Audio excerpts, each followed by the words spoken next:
Section में होगी, ठीक। और चेसिस नंबर आपने पहचान करनी है, ठीक है। आप यहाँ से देखें,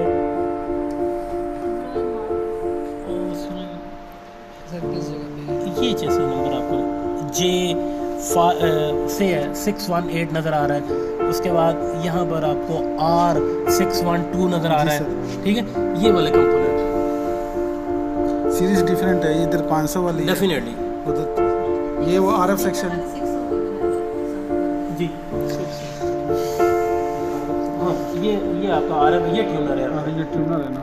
और ये वाला तो ये वो इनपुट है, IF वगैरह की इनपुट और आउटपुट जो है, और ये इसका वर्टिकल है, ठीक है। हॉरिजॉन्टल हो गया, ठीक है। ये वर्टिकल का मैंने बताया था IC होगा, ठीक है। यहाँ जो है स्पेशल टाइप के ये हॉरिजॉन्टल में, और हॉरिजॉन्टल की पहचान और पावर सप्लाई की पहचान ये होती है, इसके जो कंपोनेंट रजिस्टर वगैरह होते हैं ना, ये भी ज़्यादा वाटेज के होते हैं ऐसे ही, ठीक है। और जो मैंने आपको कहा था कि रजिस्टर एक ये जो होता है ना, ये वाला, ये कार्बन का एक रजिस्टर होगा। इसकी क्लोज करें, देखें ज़रा वैल्यू देखें, ये 4.7 ओम के करीब होगी, और 10 वाट या 7 वाट का ये रजिस्टर होगा। तो ये तकरीबन जो है ना 20 वाट तक ज़्यादा से ज़्यादा होता है, इससे ज़्यादा नहीं होता, ठीक है जी। ये वो चीज़ें, इनको ज़रा आप नोट कर लें। मैं चाहूँगा कि इंडिविजुअली आप इसको देख लें, जहाँ के समझ नहीं आती चेसिस नंबर ज़रूर देखें। ये IC जो है ना, ये है मल्टी फंक्शन का IC है, और आम में इसे कहते हैं जंगल IC, यानी ये इसके तमाम तर ड्राइव्स इसके अंदर होती है, हर चीज़ की ड्राइव इसके अंदर होती है। ऑडियो की ड्राइव इसके अंदर होगी, क्रोमा इसके अंदर होगा, और AGC इसके अंदर होगी, और बेशुमार चीज़ें जो है ना ये इसके अंदर होती हैं। तो उसको जो है सोल्यूशन उसका जो होता है ना, वो रिप्लेसमेंट होता है, और इसका कोई सोल्यूशन नहीं है। वो तो सेक्शन बनाए हैं, अंदर लेके जाने के लिए ना सेक्शन दिए है ना, इधर जाएगा ये ना? इतना सेक्शन है, इसका ये दूसरा PCB का सेक्शन है, ये तीसरा PCB, इसका इससे कोई ताल्लुक नहीं है, बेसिकली कंट्रोल।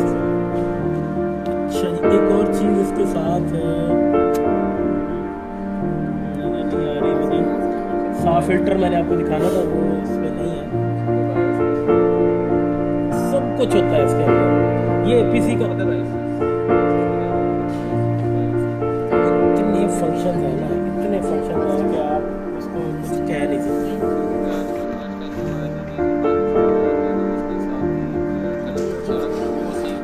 ये इसमें नहीं होती, इसके अंदर नहीं होती, ये स्पेसिफिक है, पुराने चीज़ें हैं।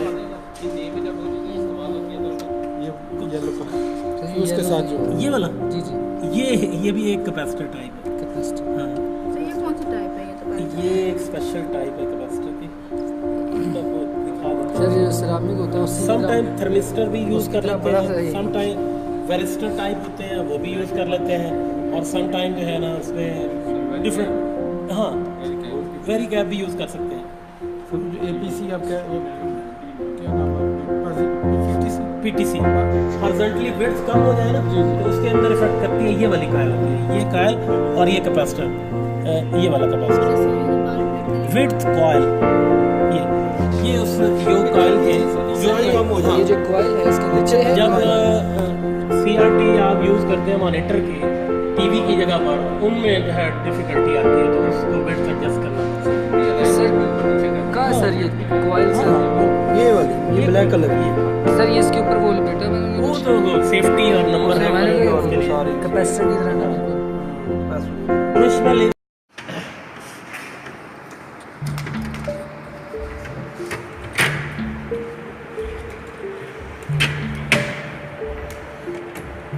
ये एक कॉइल है, इसको डिगॉजिंग कॉइल कहते हैं। डिगॉजिंग इसलिए यूज़ की जाती है कि इसका जो फेस है ना, उस पे जो मटेरियल है ना, P23 22 23 दोनों यूज़ करते हैं, 22 ज़्यादा यूज़ करता है। तो 22 की प्रॉपर्टी ये है कि उसने 3 कलर देने, लेकिन अगर बाहर से कोई आयरन की चीज़, कोई मैग्नेट की चीज़ उसके करीब आएगी ना, तो उसके ऊपर एक लेयर बना देगी जो कि डमी लेयर है। इसको कहते हैं डीगॉज करना, यानी गॉज हो गया, उसको डीगॉज करना, डीमैग्नेटाइज करना, ठीक है। तो डीमैग्नेटाइजेशन के लिए हम इसको लगाते हैं, उसके अंदर एक कंपोनेंट यूज़ किया गया होता है, इसको कहते हैं PTC।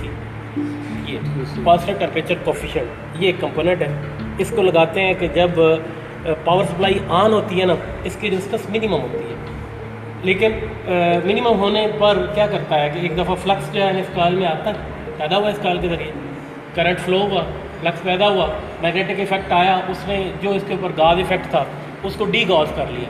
जब इसको डी गॉज कर लिया, अब जो है ये बिल्कुल करेक्ट है, अपनी असल हालत में ये आपको रिस्पॉन्स देता रहेगा। अब क्या करना चाहिए कि एवरी टाइम तो डी गॉजिंग नहीं दरकार होती, तो उस वक्त फिर ये करते हैं कि इसकी रेजिस्टेंस हाई हो जाती है। बेशक ये पावर सप्लाई में लगा ही रहता है, लेकिन इसकी रेजिस्टेंस हाई होने की बिना पर जो है इतना हाई हो जाता है, यूँ समझे कि इसके अंदर कोई करंट फ्लो नहीं होगा। जब कोई करंट फ्लो नहीं होगा तो फ्लक्स नहीं पैदा होगा। फ्लक्स कब पैदा होगा? सिर्फ 2 दफ़ा पैदा होता है इसमें। जब जो है स्विच को ऑफ किया जाता है उस वक्त भी पैदा होता है, और जब स्विच को ऑन किया जाता है तो फर्स्ट टाइम जो है उस वक्त भी इसमें फ्लक्स पैदा होता है, और वो फ्लक्स जो है इसको डीमैग्नेटाइज करता है। मैग्नेटाइजेशन का इफेक्ट मैं आपको दिखाऊंगा कि यहाँ जो है ना डिफरेंट कलर इसके फ्रंट पे आ जाएंगे जो कि अनवांटेड है, ड्यू नहीं है, मतलब ब्लैक कलर हो, ब्राउन कलर हो जाएगा, येलो सा कलर हो जाएगा, ग्रीन सा हो जाएगा, कोई सा ऐसा कलर होगा जो कि ना RGB का वो पार्ट होगा और ना कुछ है। उसका सोल्यूशन ये होता है कि आप कोई मैग्नेटाइज की हुई चीज़ कोई या मैग्नेट जो है उसके करीब लेके जाएंगे ना तो वो मूव करता हुआ नजर आएगा, तो उसको आप जो है किसी मैग्नेट के ज़रिए से भी, और यही इफेक्ट जो है एक डिगॉजिंग कॉइल होती है, और यही चीज़ इतनी ही वाइंडिंग, इससे बल्कि ज़्यादा एक कोर के ऊपर वाइंडिंग होती है, उसको 220 के साथ अटैच करते हैं, उसके साथ स्विच लगा होता है, आप उसके फ्रंट पे लेके जाते हैं, यूँ घुमाते हैं, वो आके स्विच ऑन करके और उसको यूँ वापस कर लेते हैं, स्विच ऑफ कर लेते हैं, वो डीमैग्नेटाइज हो जाता है। तो ये इफेक्ट जो होता है ना, ये तकरीबन कुछ अरसे के बाद जो है, तकरीबन 3 या 4 साल के बाद कभी कभी होता है। अगर आप उसको दूर करना चाहते हैं ना तो PTC बदल दें। लॉट ऑफ टाइम ये देखने में आया है PTC की बिना पर भी जो है टीवी सेट जो है वो डेड होता है और फ्यूज़ उड़ाता है।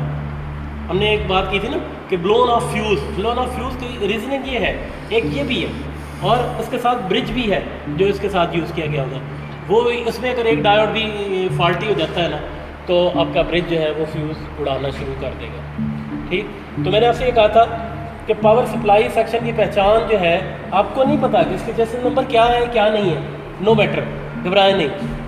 आप सिर्फ ये देखें कि इसकी पावर की लीड किधर आ रही है। ठीक है, ये पावर की लीड है और ये इसका कनेक्टर था, आप इधर से मूव कर लें, या मैंने कहा था कि जिसमें पावर स्विच लगा होगा ये वो सेक्शन जो होगा वो वाला पावर सप्लाई सेक्शन होगा। अब इसमें बड़ा क्लियर कट नज़र आ रहा है कि ये इतना एरिया जो है ना ये पावर सप्लाई का है।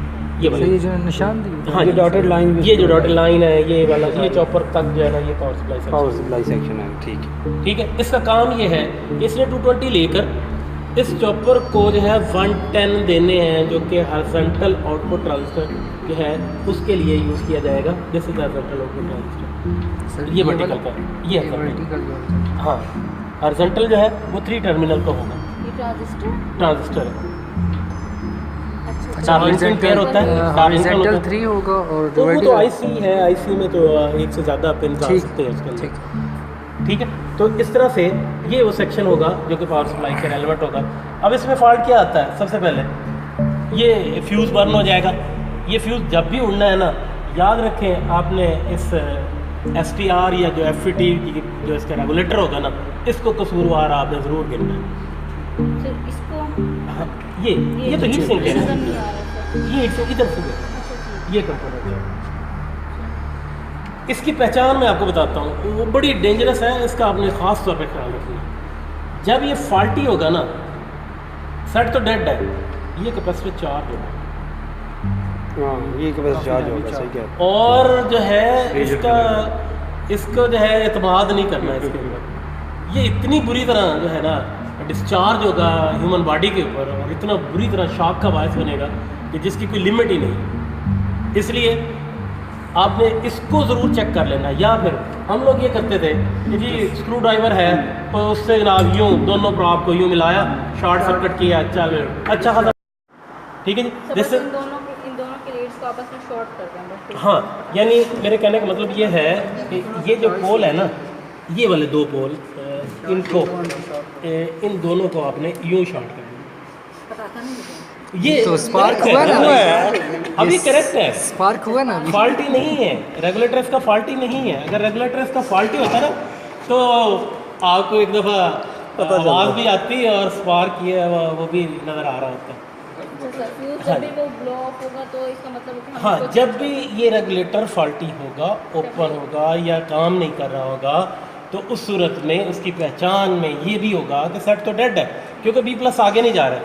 बी प्लस हॉरिजॉन्टल में आएंगे, फ्लाईबैक के इनपुट पे आएंगे, फ्लक्स पैदा होगा, हाई वोल्टेज पैदा होंगे, हाई वोल्टेज पैदा होने के साथ साथ जो है ना बाकी लो वोल्टेज भी साथ साथ पैदा हो रहे हैं, तो वो वर्किंग में होगा। जब वो नहीं है तो कुछ भी नहीं है, और उस वक्त जो है आपका ये कैपेसिटर फुल्ली तौर पे चार्ज है। चार्ज होगा सर। ठीक है, तो इन चीज़ों को आपने ख्याल रखना है कि जब भी अगर कोई डबी कलर इसके अंदर आ रहा है, बेशक आप इसको जो है उतार के भी, हम सम टाइम ऐसे करते थे, इसको उतारा और सीरीज़ 220 की सीरीज़ बोर्ड बनाया होता है, 200 वाट का बल्ब लगा हुआ है, वो उसके साथ लगाया 200 वाट में, जनाब जो है ना एक दफ़ा झटका दिया, फ्लक्स पैदा होगा, डीमैग्नेटाइजेशन हो गया, हटा लिया, दोबारा से जनाब लगा दें।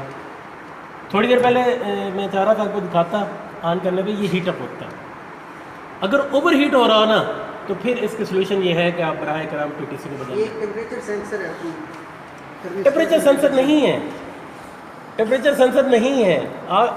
मैं जो बता रहा था, PTC जो होते हैं ना, जो रेजिस्टेंस कोफिशिएंट जो होते हैं ना, वो दो होते हैं। एक होता है PTC, इसे कहते हैं पॉजिटिव टेम्परेचर कोफिशिएंट, यानी हीट के बढ़ने से इसकी रेजिस्टेंस बढ़ जाती है। बढ़ेगी। वो हीट कौन सी है भला, कौन सी हीट है? इसके करंट फ्लो होने के इसकी बिना पर, ठीक है। और हम इसको क्यों लगा रहे हैं?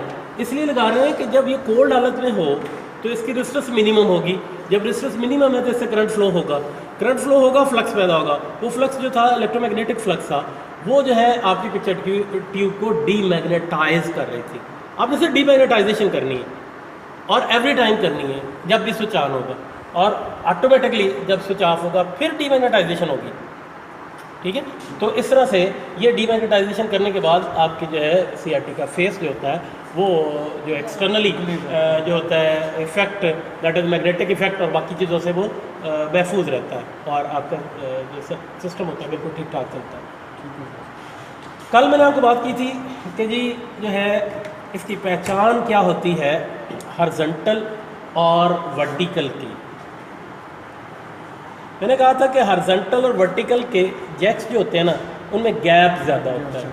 आपके सामने कोई गैप ज़्यादा या थोड़ा या बराबर नज़र आ रहा है आपको? साइड वाले सर, के ये छोटे हैं, हम जी, जो छोटे वाले हैं ये वर्टिकल के हैं और जो बड़े वाले हैं वो हॉरिजॉन्टल के।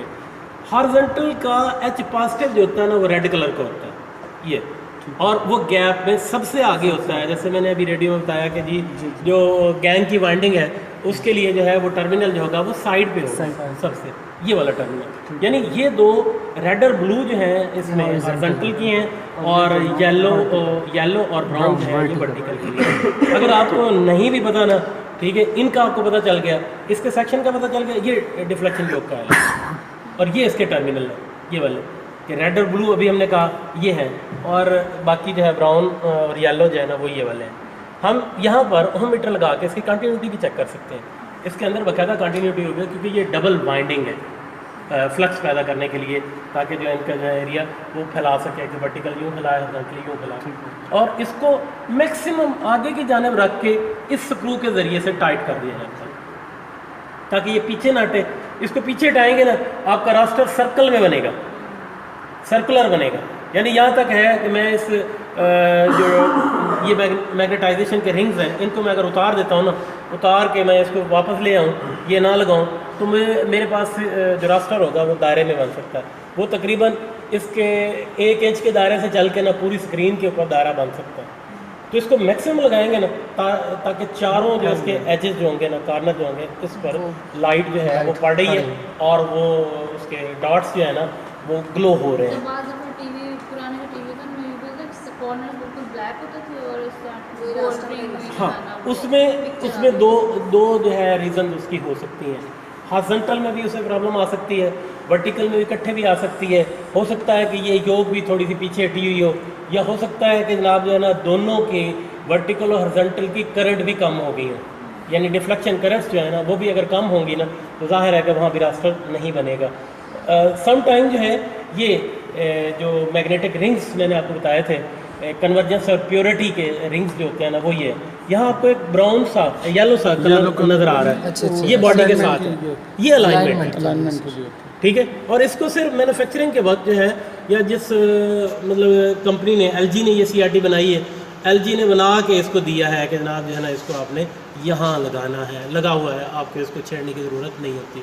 जबकि डेल्टा गन में क्या होता था कि इनकी बजाय ये जो स्टैटिक रिंग्स होते हैं इनकी बजाय जो है ना मैग्नेटिक रिंग, इनकी जगह पे हर एक के लिए अलग अलग उसका एक ड्राइव होगा, यानी रेड की अलग ड्राइव है, ब्लू की अलग ड्राइव है, टॉप की अलग है, बॉटम की अलग है, राइट की अलग है, लेफ्ट की अलग है।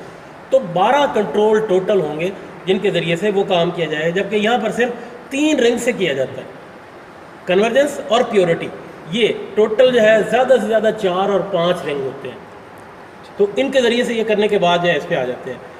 अब ये जो है ये CRT बेस होती है, ये वाली जो बताया था मैंने कि जी इसके अंदर ड्राइवर होंगे, ये ड्राइवर हैं वो 3 ट्रांजिस्टर, और ये जो 15K का रजिस्टर आपको नज़र आ रहा है ना, ये वाला, ये 18K का रजिस्टर, वो रजिस्टर जो है वो 180 वोल्टेज होते हैं ना, इसको वो 155, 56, 40, 45 मुख्तलिफ इसका स्टैंडर्ड है उसके मुताबिक करते हैं और इसके कैथोड को देते हैं। यहाँ पर जो है इसके ऊपर आपको नज़र आएगा KG यानी कैथोड है ग्रीन गन का, KB कैथोड होगा ब्लू गन का, और KR कैथोड होगा रेड गन का। आप इसको देख सकते हैं, बॉडी के ऊपर लिखा होगा जी सर, जी के ठीक है। H फॉर द हीटर, ठीक हो, H फॉर द हीटर, ठीक। हो। और लॉट ऑफ टाइम जो है ये फॉल्ट डायग्नोज हुआ है कि ये जो बेस होती है ना CRT बेस, तकरीबन 10 से 12 साल चलने के बाद जो है इसमें ख़राबी पैदा होगी और वो होगी इसकी स्क्रीन ग्रिड की। तो उस स्क्रीन ग्रिड के जो वोल्टेज होंगे वो कम होके थोड़ी सी इसकी फोकसिंग जो है डीफोकस हो जाएगी, और सम टाइम बहुत ज़्यादा डीफोकस होता है। डीफोकस होने का मतलब ये होगा कि बिल्कुल आपको चेहरे पहचान नहीं हो सकेंगे। जब चेहरे पहचान नहीं हो सकेंगे तो वो डिफ़िकल्टी पैदा होगी। तो ये बेस जो होती है और ये जो आपका RGB का वो ड्राइवर है वो इनके साथ मिल के इसके साथ लगा दिया जाए, ताकि अगर CRT को आप रिमूव भी करना चाहते हैं तो आप इजीली कर सकें, आपको सर्किट के ऊपर इफेक्ट ना आए। ठीक है, तो इसको जो है लगा लेते हैं। अब जो है इसके साथ साथ जो स्क्रीन के वोल्टेज होते हैं इनको हम वेरी करते हैं, ठीक।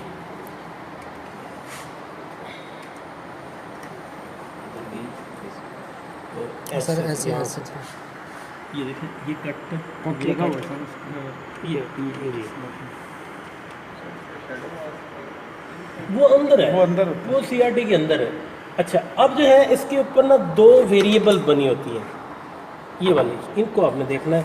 वो एक तो स्क्रीन का है, एक फोकस का है।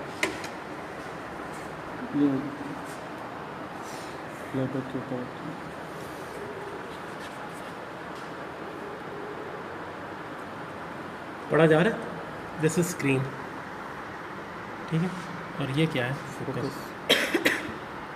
बल्कि ये स्क्रीन है, नीचे वाला ऊपर वाला फोकस ऊपर वाला फोकस नज़दीक करें राइट, ये फोकस, ये स्क्रीन है और ये फोकस। स्क्रीन और फोकस का ये है कि जब आपके जो है रास्टर आपको नज़र आ रहा है, आपने पिक्चर उस पर वो जो पैटर्न आपको दिया था, तो वो पैटर्न आपने दिया, लाइनें मोटी मोटी और भद्दी सी बन रही हैं। तो आप क्या करेंगे, इसके जो है फोकसिंग करेंगे। फोकसिंग में अगर हम जनरेटर नहीं होता था ना, तो ये करते थे कि आइज़ को देख लेते थे। आइज़ अगर आपको नज़र आ रही है ना, ठीक है, दैट इज़ परफेक्ट फोकस। आप इसको मूव कर देना, ठीक है, आइज़ नज़र नहीं आएंगी आपको, वो जो है पूरा स्ट्रक्चर उसका नज़र नहीं आएगा, डिफ्रेंशिएट नहीं कर सकेंगे। और स्क्रीन जो होते हैं इसके अंदर एक ना सर्वो स्विच यूज़ करते हैं, जिसके ज़रिए से ना वर्टिकली एक लाइन ले आते हैं, और वो ब्राइटर लाइन होती है। इतनी ब्राइटर नहीं रखनी होती, नॉर्मल रखनी होती है, तो उस पर स्क्रीन को एडजस्ट किया जाता है। एक और तरीकाकार ये होता है कि आप स्क्रीन को इस तरह से भी एडजस्ट करें कि ब्राइटनेस मिनिमम कर देना, तो रास्टर नहीं नज़र आना चाहिए आपको, ठीक है। अगर स्क्रीन बढ़ा देंगे तो वो जो है रास्टर आपको नज़र आ रहा होगा। स्क्रीन को ओवर कर देंगे ना, तो रास्टर नज़र आएगा लेकिन उसके अंदर ग्रेन्स नहीं होंगे और रीट्रेस लाइन होगी उसके अंदर, तो उनसे आपने बचना है, यानी वो रीट्रेस लाइन उसके अंदर नहीं होनी चाहिए।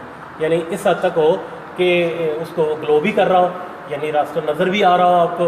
अगर ब्राइटनेस को बंद कर देते हैं तो रास्टर डेफिनेटली जो है नहीं नज़र आना चाहिए।